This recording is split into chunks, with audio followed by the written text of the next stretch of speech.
तो नमस्कार सब बंधु ए अंगनवाड़ी कर्मी आसला सहायता मिल तो चलतु गवर्नमेंट तरफ एक नुआ आर्टिकल आसिक गई अंगनवाड़ी दीदी मैंने सहायता रोषे पूर्ण पाइबे। चलतु पूरा डिटेल सहित जानिया अंगनवाड़ी दीदी मान कौन कौन बेनिफिट मिल जाऊँगी। पूर्व मुझे कहि जदि आपण मैंने आम चैनल को नुआ आसुँच निश्चिंत भाव में यही चैनल को लाइक करूँ, शेयर करूँ, सब्सक्राइब करूँ, पाखर बेल आइकन को ऑल सेट रखुँ।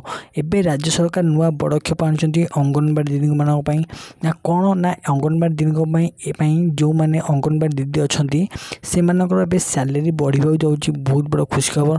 तो जो मैंने अंगनवाड़ी दीदी जो मैंने 3 वर्ष है 5 वर्ष है अच्छा से मानक केवल सैलरी बढ़ो दरमा वृद्धि पाए राज्य सरकार निजे घोषणा कर।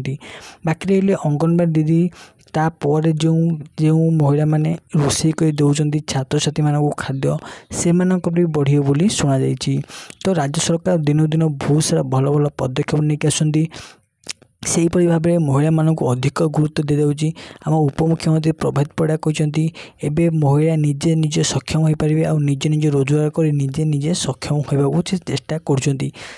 देखिए सुभद्रा योजना आसला एवं अंगनवाड़ी दीदी मान सैलरी बढ़ला। चलते आज वीडियो किपर लगे कमेंट निश्चित भाव में जनइबे। रोचे।